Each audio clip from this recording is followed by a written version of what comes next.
Turabashubije igitondo cyiza mu izina rya Yesu Kristo. Amen. Mana ni nziza kuko yatugejeje uyu munsi mwiza turi bazima twese, cyubahiro kibi cyayo. Tugiye kuganira ku bw'ijambo ry'Imana kuko ari ryo kurya by'umukiranutsi, tukomezwa n'ijambo, tuhumurizwa n'ijambo, twongerwa mu byiringiro ku bw'ijambo ry'Imana. Reka tusome ibyahishuwe igice cya 21 murongo wa 6 kugeza ku murongo wa 8. Ibyahishuwe 21:6 kugera ku 8. Some mu izina rya Yesu. Amen. Iby'ijuru rishya n'isi nshya, kandi iki birarangiye. Ni jye Alufa na Omega, itangiriro n'iherezo. Ufite inyota wamuhera ubuntu kunywa ku isoko y'amazi y'ubugingo. Unesha azaragwa byose, nanjye nzaba Imana ye, nawe abe umwana wanjye. Ariko abanyabwoba n'abatizera n'abakora ibizira n'abicanyi n'abasambanyi n'abarozi n'abasenga ibishushanyo n'abanyabinyoma bose, umugabane wabo uzaba mu nyanja yaka umuriro n'amazuku, ariyo rupfu rwa kabiri. Amen. Mana ishimwe. Amen. Ayo niga ijambo tugiye kuganira iki gitondo. Mutwe w'ijambo ratubwira ibihembo by'abakiranutsi ku munsi wa nyuma. Ibihembo by'abakiranutsi ku munsi wa nyuma. Ibihembo by'abakozi ku minsi tariki ya 31 cyangwa tariki ya mbere. Bandu barakora nyuma y'ukwezi bakahabwa ibihembo. Umunyeshuri wabaye wa mbere ahabwa ibihembo. Abakozi bayoboye neza bahabwa ibihembo. Mwaka ugiye kurangiza, ubu abayoboye neza biteguye kuhabwa ibihembo. Hano batubwiye ko ibihembo by'abakiranutsi ku munsi wa nyuma. Hari ibihembo abakiranutsi bazahabwa ku munsi wa nyuma. Isi nuko tuyirimo ari umunsi wa nyuma. Kandi uwo munsi wa nyuma tuvuga niwe munsi Yesu azaza kujyana itorero. Ariko abakoze neza bazahembwa, bazahabwa ibihembo. Muzarebe mukini mwiza bamuha ibihembo. Uwakoze mirimo neza ahabwa ibihembo. Wakoze neza arashimwa.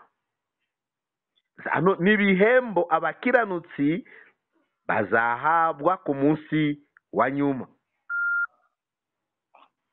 Mane dufashe kandi tugirire neza. Badusome iri jambo, ariko tutarinjira mu ijambo. Kenshi na kenshi buzima bw'umukiranutsi ubona ko ari ubuzima busuzuguritse. Mukiranutsi twibona ko turi mu buzima bw'ibibazo bya buri munsi. Mukiranutsi ntabwo ashima misi 2 misi 3 ari amahoro. Kubera iki? Mumenye ko dufite umwanzi uturwanya witwa Satani. Kandi uyu Satani ntabwo yifuza ko ku munsi wa nyuma tuzahabwe iki ibyo bihembo. Nimba umaze misi 2 3 ushima, agomba gushaka buryo yarwanya iryo shimwe. Nimba umaze misi ngaye uvuga mbaraga z'Imana, agomba gushaka buryo yakuteza indege ngeya. Abisi nabo bakareba abakiranutsi nabo bakabasuzugura. Ariko ibyo byose si byo byaduca intege, kuko hari ibihembo. Mureke twihanganire ibyo byose tuhura nabyo, kuko hari ibihembo tuzahabwa ku munsi wa nyuma. Yesu ashimwe. Amen. Tube maso, tumenye ko ari ibihembo Yesu azaha abakiranutsi ku munsi wa nyuma. Ari wowe, ari nje, icyo didusaba mureke turwanye, twihangane, tuhagarare ku munara, natwe tuzabashe kuhabwa ibyo bihembo ku munsi wa nyuma. Mana ishimwe. Amen. Nize ko uwo munsi isi yose izanyeganyezwa. abakoreye imana bazaba bafite ibindi byiringiro yuko Kristo azagaruka kubaha iki ibihembo. Mano tufashe tuzahabwe ibyo bihembo. Niyo badusomeye hano kandi ati ni ishyurirwa Yohana yagize ari mu gishanga cya Patimo, kandi iti birarangiye, ninjye alfa na omega. Uwo munsi niyo Yesu azavuga iti birarangiye, ninjye alfa na omega, itangiro n'ihererezo. Ufite inyota nzamuha ubundu kunywa ku isoko y'amazi y'ubugingo. Ufite inyota nzamuha ubundu kunywa ku isoko y'amazi y'ubugingo. Inyota yo gushaka Imana, inyota yo gukunda Imana, inyota yo kubana n'Imana, nzamuha ubundu bwo kunywa amazi y'ubugingo. Nuko ubabaye, nuko abantu bakwanga, nuko ubuzima butunaniye, ariko tushake kugira ikintu kitwa iki inyota, tuhabwe kunywa amazi ku isoko y'ubugingo. Unesha azaragwa byose. Umuntu uzanesha akagera ku munsi wa nyuma azaragwa byose. Haleluya, amen. azaragwa byose. Unesha, nanjye nzaba Imana ye, nawe abe umwana wanje. Unako Imana inezezwa n'umuntu wihanganira ibimugerageza. Rimwe dutinya bitugerageza, ariko nyuma y'ikigeragezo tuzahabwa kunywa ku isoko y'amazi y'ubugingo. Nyuma yo kunesha,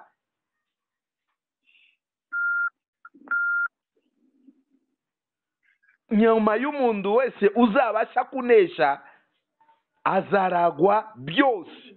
Umurage turawufite. Umuntu uzanesha bimugerageza byose azaragwa byose. Nanjye nzaba Imana ye, Mana izaba Imana yawe. Abantu benshi barayivuga mu minsi, ariko izagaragara kuwa muntu uzabasha kunesha. Mana izaba Imana ye, nawe abe mwana wanje. Haleluya, Amen. ariko ibi tukiri ku isi turacyageragezwa, tukiri ku isi turacyashyirwa mu bipimo, tukiri ku isi mwanzi aracyaturwanya, araturasa myambi, tukiri ku isi abisi ndago batwifuriza amahoro. Ariko iko Imana gushaka iki gitondo ni ukwihangana ukanesha, kuko uzaragwa byose. Nanjye nzaba Imana ye, nawe azaba umwana wanje. Turacyari kumwe? Yego. Murongo wa 8.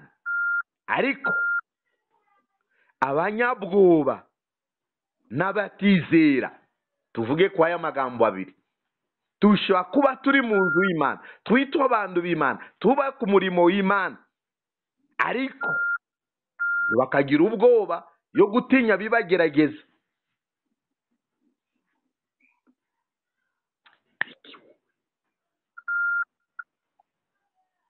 Akabamo abanyabyaha, abanyabwoba n'abatizera. Buri munsi ngo ndakuvuga ijambo navuga ko umunyabwoba ntabwo azanesha urugamba, kubera ubwoba. Umuntu aratinya, kandi umuntu utinya ntabwo yabasha kugera. Umuntu ufite ubwoba ntabwo yabasha gukora iki? Kunesha ibimugerageza. Umuntu utizera ntabwo yanesha ibimugerageza, kuko hano umurongo wa 7 baravuga ko unesha azaragwa byose.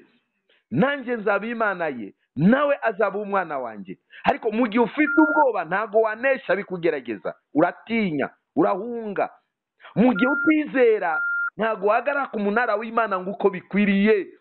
Bidusabamo kwizera. Mu bibazo byose mukiranutsi uhura nabyo, komeza wizere, ntukagira ubwoba. Wizere uneshe gipimo rimwo, wizere uneshe bihe urimwo. Haleluya. Amen. Nimba ndi mu bihe by'ubushomeri, nimba ndi mu bihe byo kubura amafaranga, bisabamo kunesha ibyo bihe, tutagira ubwoba, tutagira ukwizera. Mana ishimwe. Amen. Hari umunsi umwe tuhaganire ku ijambo ritubwira kumenya ibihe urimwo.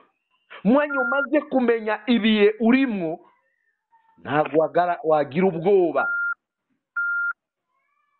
Mwanya umaze kumenya ibihe urimwo, ugomba kugira byiringiro uvuga ko bibazo byanjye byose Uwiteka niwe gisubizo cyayo.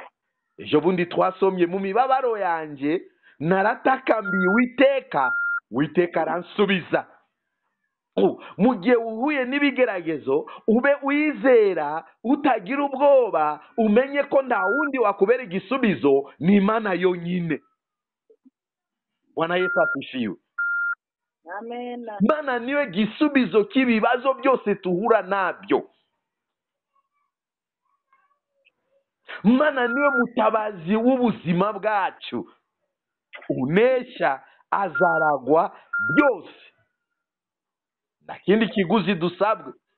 Unesha ibimugerageza azaragwa byose mbere y'Imana. Nanjye nzaba Imana ye, nawe azaba umwana wanjye. Isezerano ry'Imana ku bantu bazabasha kunesha. Ariko umunyabwoba n'abatizera bikusabamo gukuramo ubwoba mu gihe cyose ukiri muri urugendo. Bisabamo kwizera Imana mu bibazo byose uhura nabyo. Hari igihe umuntu ahura n'ikibazo, uriyo ko ashaka imbaraga zo kunesha, aratakaza byiringiro. Abona ko Imana yamuretse, abona ko Imana itari kumwe nawe. Ariko burwayi ufite, Yesu wo wizere, Yesu aragukiza. Bibazo dufite, twizeye, Yesu aradutabara. Nuko arenze imyaka 10, nuko arenga myaka 20, Imana ni umwizerwa. Igambiriye gukora ku muntu wizera, Imana izagikora. Bwana Yesu asifiwe. Amen. Turakomeza. N'abakora twavuze ariko abanyabwoba n'abatizera n'abakora ibizira. Abantu bakora ibizira, Imana ndago izababera Imana yabo, nabo babere Imana abana, umwana. N'abicanyi, aba bantu bafite ibibazo n'Imana. Sasa twebwe turaba Kristo, ntago twabakuye umubare w'aba bantu bazahura n'ibibazo, batazabona umugabane, batazabona uburyo bwo kunywa kuyo soko y'amazi y'ubugingo. Abantu bafite ubwoba n'abatizera ntago bazahabwa uburyo bwo kunywa ku isoko y'amazi y'ubugingo. Ntago bazaragwa byose. N'abakora ibizira, n'abicanyi, abasambanyi, bafite ikibazo hagati yabo n'Imana. Ibihembo by'abakiranutsi ku munsi wa nyuma. Ariko umuntu ufite ubwoba, umuntu utizera, n'abakora iby'ibizira, n'abicanyi, n'abasambanyi, n'abarozi, n'abasenga ibishushanyo, mubumve, aba bantu batazabona ku bihembo ku munsi wa nyuma. Yesu atufashe kandi atugirire neza. Amen. N'abanyabinyoma bose, niyo mpamvu tugomba kwirinda. Mukiranutsi ni umuntu ava mu ibi bizira byose, kuko ategurirwa ibihembo ku munsi wa nyuma. Ariko nitujya mu izi ngeso z'akamere, natwe turakuzabura kubona ibyo bihembo. Bibiliya iravuga iki?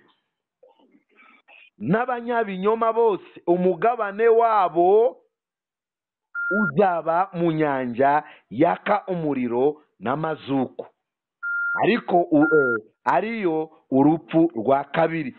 Umugabane wabo abanyabwoba, abatizera, n'abakora ibizira, n'abicanyi, n'abasambanyi, n'abarozi, mureke baturoge ariko bo bazabona ishano, n'abasenga ibishushanyo batasenga Imana mu buryo bw'ukuri, n'abanyabinyoma bose, abantu babeshya badatinya Imana. Uyu mudayimoni amaze gufata indara ndende ku bantu no bo mu itorero. Umugore akabesha umugabo we, umugabo akabesha umugore we, abakristo bakabesha abakozi b'Imana, n'abakozi b'Imana bakabesha Imana. Tumenye ko ari ikibazo. Umugabane wabo uzaba mu nyanja yaka umuriro n'amazuku, ariyo rupfu rwa kabiri. Si ikibazo hano bene data. Uriyo ko tubone bihembo ku munsi wa nyuma, ariko mugabane wacu ube uzaba mu nyanja yaka umuriro n'amazuku, ariyo rupfu rwa kabiri. Ariko abantu bazahagarara ku munara, abantu bazihanganira bibagerageza. Twebwe dufite ubwoba bw'ubuzima. Mwanya tubuze amafaranga tugira ubwoba, mwanya tubuze ibyo turya byiza tukagira ubwoba, tukabona ko Imana itari kumwe natwe, tukabona ko Imana yaraturetse. Ariko bidusabamo kwihangana tukanesha, kuko nyuma yo kunesha tuzaragwa byose. Imana yonyine rivugira. Nyuma y'umuntu kunesha bimugerageza, mureke abantu batuvuge, mureke abantu batwange, mureke abantu badusuzugure, twebwe dushaka imbaraga zo kunesha ibyo byose, kuko tuzaragwa byose. Mana izaba Mana yacu, natwe tuzaba abana be. Ariko abo tuvuze, abanyabwoba n'abatizera,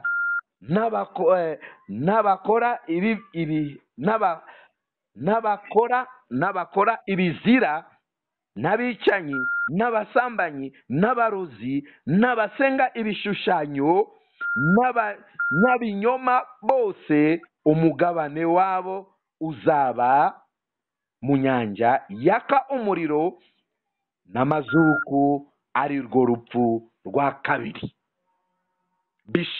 Birashoboka abantu bakwishima hejuru, bakakusebya, bakakuvuga, ariko bafite umugabane wabo. Abanyabinyoma bose, abarozi, abasambanyi, abatizera, abanyabwoba, umugabane wabo ni mu nyanja yaka umuriro n'amazuko, ariyo rupfu rwa kabiri. Ariko abazihangana bakahagarara ku munara nguko bikwiriye, bazaragwa ibintu byose. Yesu ashimwe. Amen. Bazaragwa ibintu byose. Niki twakora mu ibi bihe? Kwihanganira bitugerageza, tubashe kunesha. Tuhagarare ku munara w'Imana nguko bikwiriye, bene data abakristo, dufatanye ku murimo w'Imana, dusengane, kuko tuzi ko Imana niyo yatuhuje muri urugendo. Ntabwo ari ibihe byo gusebanya, ntabwo ari ibihe byo kuvugana, kuko buri muntu afite aho kwizera kwe kushaka kugarukira. Buri muntu afite indege nkeya ze, ariko dusengerane, dusengere umurimo w'Imana, dusengere igihugu cyacu. Abantu benshi barimo kugenda bacika indege, bakava mu bwiza bw'Imana bakagarukira bakajya mu bibi. Ariko bariya bose Bibiliya bavuga ko bazakora iki? Mugabanye wabo uzaba mu nyanja yaka umuriro n'amazuko, ari urupfu rwa kabiri. Ariko abazanesha bazaragwa byose. Yesu atufashe kandi Mwami yadushoboje. Yesu Amen. ashimwe.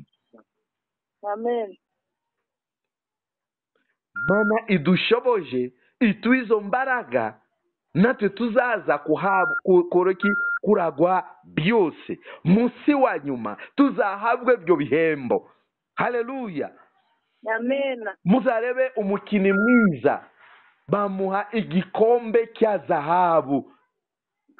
Wabaye umukini mwiza, winjije ibitego byinshi, mu gihe igihe cy'umupira kirangiye bamuha igikombe cy'izahabu, nawe akanezerwa, nawe akishimira icyo gikombe cye cy'izahabu bamuhaye. Bamwe na bamubona bakishyira ku gituza, agasoma icyo gikombe cye cy'izahabu anezerewe, afite ibyishimo, ati kubera kwitanga kwanjye, kubera imbaraga zanjye, kubera ubwenge bwanjye, naratuje mwakora umurimo wanjye neza, niwo wangejeje muri iki gikombe cy'izahabu. Yesu ashimwe. Amen. Natwe itorero tuteguriwe ibikombe tuzahabwa, ibihembo tuzahabwa ku munsi wa nyuma. Si izina gusa kuko nitwa mukristo niyo nzahabwa ibyo bihembo. Bizaterwa n'iki?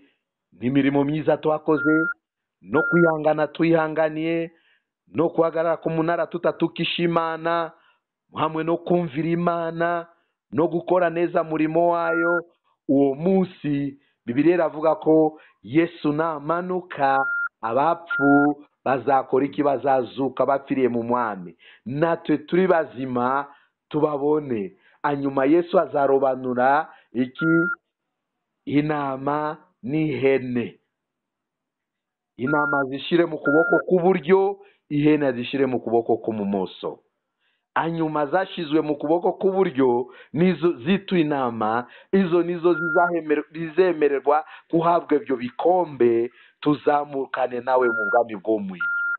Nitugera mu bwami bwo mu ijuru niyo tuzambikwa makamba. Haleluya.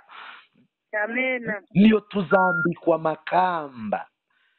Abanditsi ba Bibiliya baravuga ko nta n'ubu bamarayika ntago babona Yesu yubaka amazu, Yesu ategura ubwami bwo mu ijuru, byose babibona ko ari byabo. Ariko uwo munsi bazatungurwa, batubonye tugezeyo, bazabaza Yesu, abangaba nabahe? Abangaba bavuye he? Yesu azababwira ijambo nziza, bene data wishyire ku mutima wawe, azababwira abangaba nibo bemeye gufatanya nanjye mu mibabaro nahuye nazo zose ku isi. Uyu munsi bakaba baje, tuzabana nabo hano karamata. Inzara ntago izongera kubayo, uburwayi ntago buzongera kubayo, bibazo ntago bizongera kubayo, kutwishyuza ntago bizongera kubayo, binervari ntago bizongera kubayo. Tuzaba mu munezero w'Imana iteka ryose. Haleluya. Amen. Se witeguye kwinjira mu wo munezero w'Imana?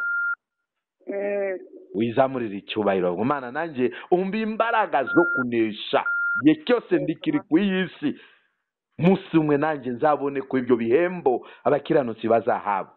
Reka turangirize kuri ijambo riri kuri Daniyeli 12:1-3. Kitabo cya Daniyeli 12:1-3. Musomyi nadusome.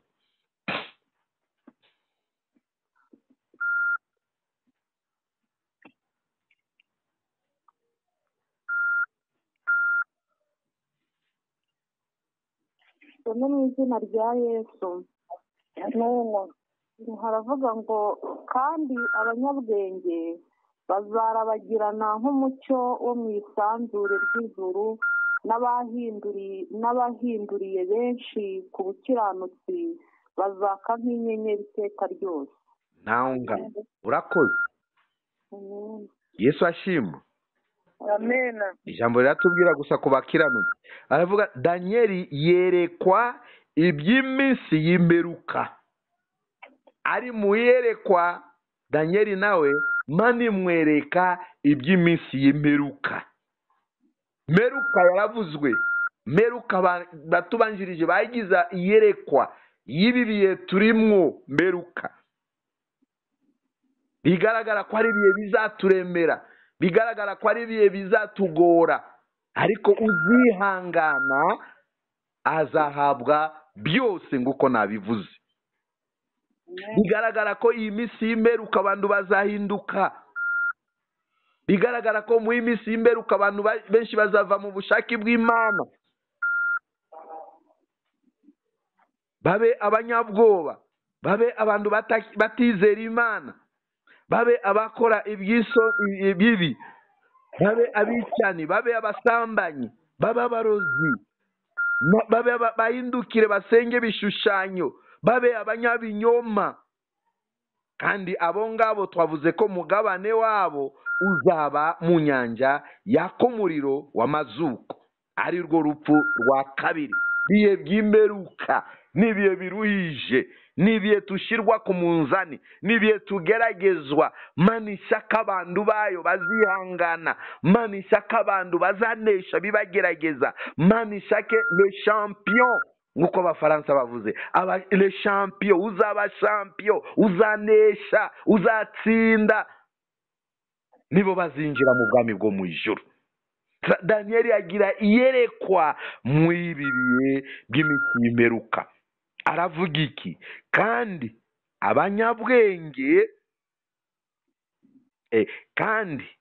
abanyabwenge bazarabagirana ng'umucyo.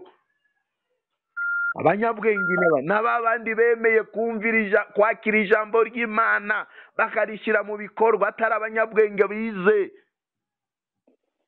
Abanyabwenge bazarabagirana ng'umucyo wo mu isanzure ry'ijuru. Abo ngabo bemeye kwihanganira bakaguma muri Yesu Kristo, bakemera gufatanya nawe mu mibabaro yahuye nabyo mu iyi si. Yesu yasize avuze ijambo ati, inzira nanyuzemo niyo namwe mugomba kunyuramo. Isi nibabanga mumenye ko abisi nibabanga mumenye ko njyewe babanje kunyanga mbere yanyu. Isi si iwanyu, iwanyu ni mu ijuru, aho ngiye kubategurira niyo muzaba. Ngiye ariko nzagaruka kubajyana. Uwo munsi uzaba, nimba tuzaba twapfuye, ariko uwo munsi abapfuye bejejwe bazazuka. Haleluya, amen. Abazima bongere batubone ati suriya ni kanaka, suriya ni kanaka, suriya ni Petero watwigishije, suriya ni pasiteri watwigishije, suriya ni waturirimbiraga. Tuzazuka. Kandi abanyabwenge bazabagirana ng'umucyo wo mu isanzure ry'ijuru. Tuzarabagirana tukiri hano munsi, Yesu azaza kutujyana ng'umucyo w'isanzure ry'ijuru. Se ubu bwiza, ninde utifuza ko nawe yabona ubu bwiza? Yesu atushoboje.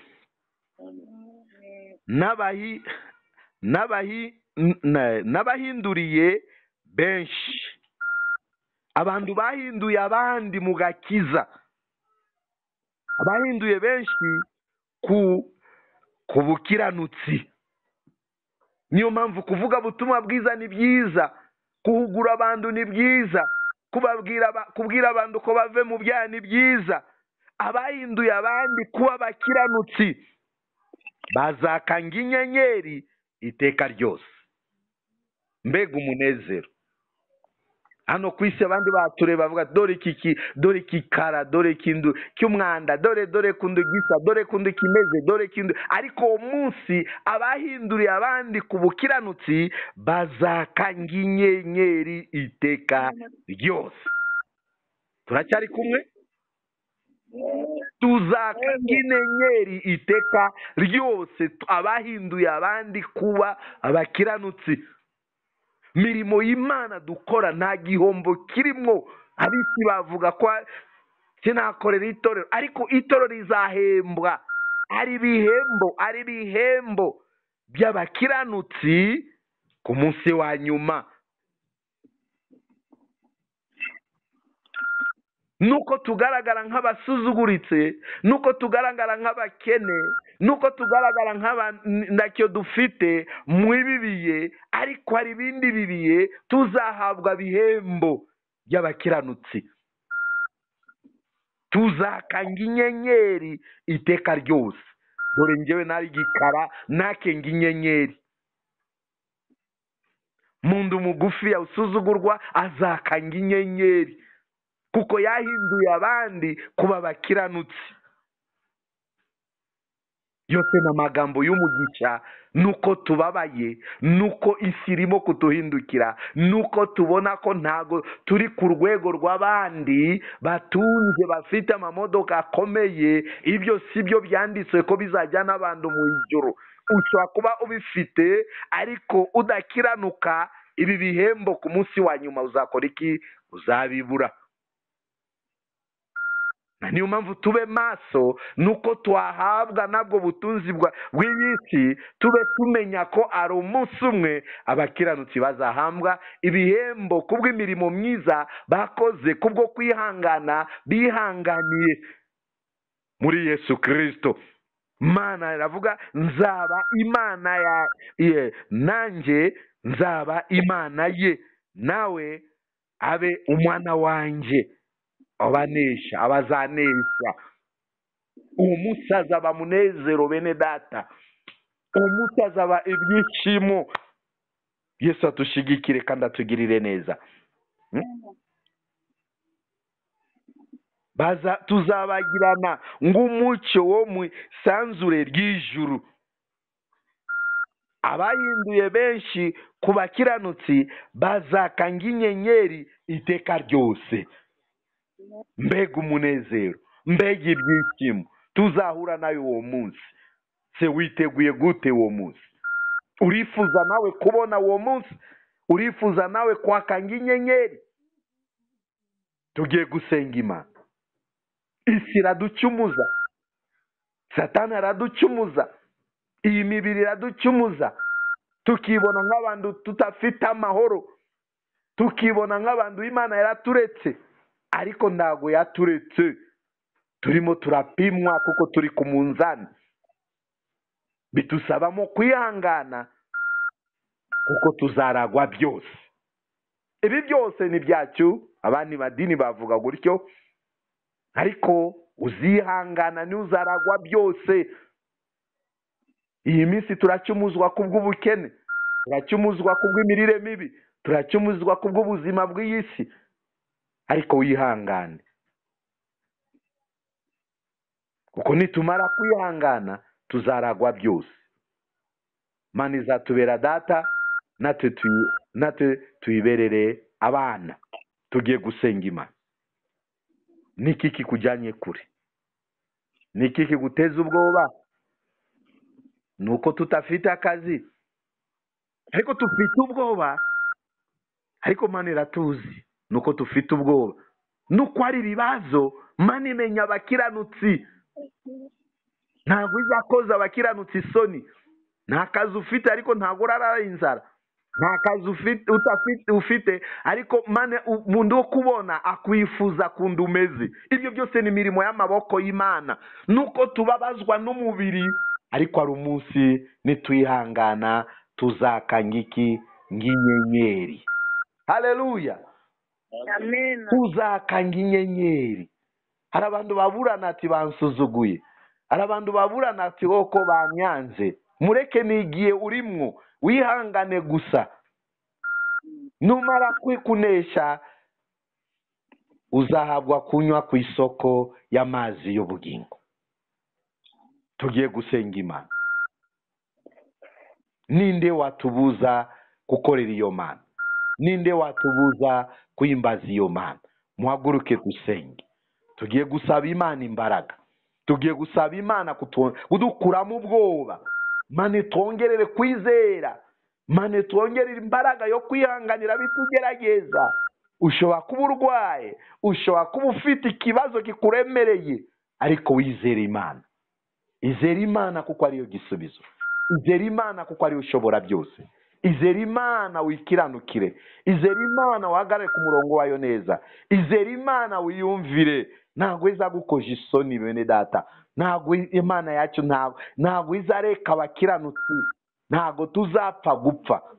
Mana turagushimiye, Mana urakoze, cyubahiro kibi cyawe kuba watugejeje uyu munsi natwe tukaterana kubw'izina ryawe tukumva Mana ijambo ryawe. Yesu urakoze uyu munsi mwiza, abana batoya bari imbere yawe, ababyeyi bari imbere yawe, abagabo bari imbere yawe, torero Philadelphia natwe turi imbere yawe, tumaze kumva ijambo ryawe Mwami. Ibihembo abakiranutsi bazahabwa mu minsi ya nyuma, udufashe Mwami mwiza. Turi ku iyi si turazunguzwa n'ibyinshi, turatakaza byiringiro, Satani akaduteza ubwoba, ariko uyu mwanya mwiza utubabariro twezo dutunganye Mana, twongerere tena kwizera, twongerere kwizera Mana. Muka ubwoba muri twe turawirukanye, muka ubwoba turawirukanye Mana, twongerere kwizera, twongerere kwizera, utuye imbaraga zo kunesha bitugerageza, dukomereze mu murimo wawe, dukomereze mu isezerano ryawe, nuko ari imiyaga, nuko ari bikomeye, ariko twizeye ko ari we Mana isumba byose, twizeye ko ari ibihembo Mana tuzahembwa. Niyo mpamvu ushoboje itoro ryawe, komeza ababyeyi, komeza abapapa, komeza abana, komeza wese muntu wese wumvise ijambo ryawe, komeza na bene data tutari kumwe nabo, tuhambike imbaraga, tuhagarare ku munara, tuneshe bitugerageza, ubwoba bw'ubuzima, ubwoba bw'uburwayi. Mana uriho, ku izina ryawe urakiza abarwayi, mu izina ryawe wirukana abadayimoni, niwo wihindura amateka y'abantu. Ijambo ryawe riratubwira ko niwo kura hasi ukicaza n'ibikomangoma.